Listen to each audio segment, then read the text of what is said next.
লেখক শঙ্কর যে সাহেব ব্যারিস্টার মিস্টার নোয়েল বারওয়েলের আন্ডারে বাবু ছিলেন, তার কাছে শঙ্করকে নিয়ে গিয়েছিলেন শঙ্করের পরিচিত বিভূতিদা।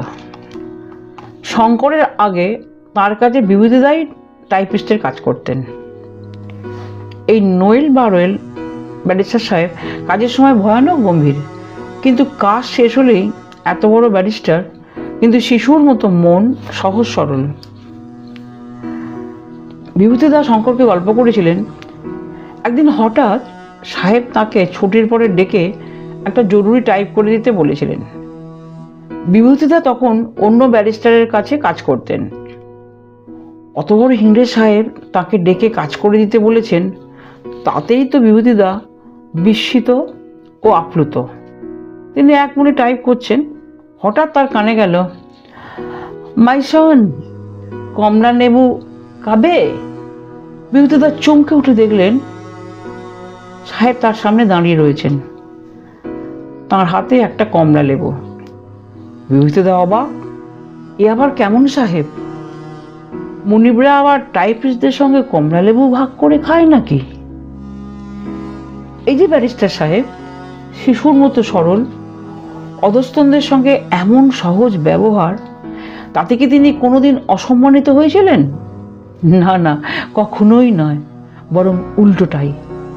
তাকে শ্রদ্ধা জ্ঞাপনের জন্য তাঁর স্মৃতির উদ্দেশ্যে শঙ্কর একটা উপন্যাসই লিখে ফেললেন।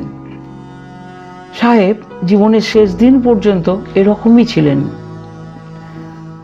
তার স্বজাতীয় অন্য সাহেবদের কথায় কখনোই নিজেকে বদলাননি। তাই আজ আমার গল্প পঠন বাই রুমা চ্যানেলে শোনাচ্ছি, অন্যের জন্য নিজেকে বদলাবেন না। লেখনীতে সৌমি দে।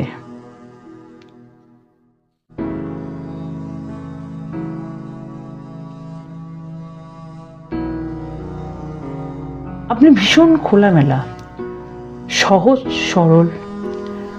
আপনি ভীষণ খোলামেলা, সহজ সরল, মানুষকে খুব সহজেই বিশ্বাস করে ফেলেন।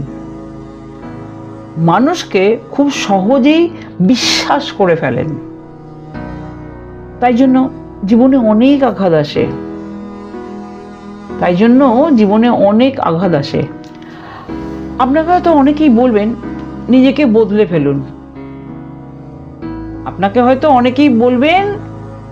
নিজেকে বদলে ফেলুন। আমিও বলবো আপনি বদলে ফেলুন।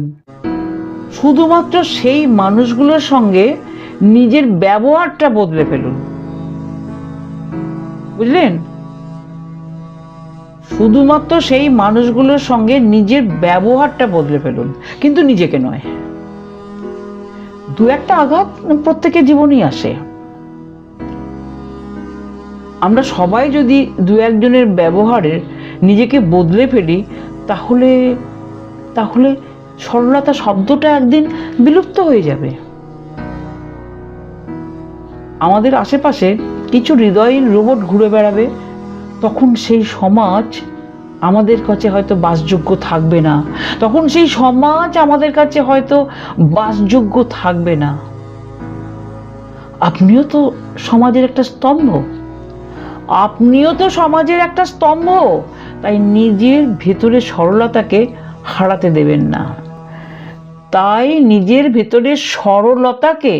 হারাতে দেবেন না। মনে রাখবেন, এটা আপনাকে দেয়া ঈশ্বরের এক অমূল্য উপহার।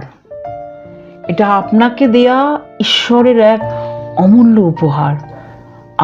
দেয়া ঈশ্বরের এক অমূল্য উপহার। নমস্কার।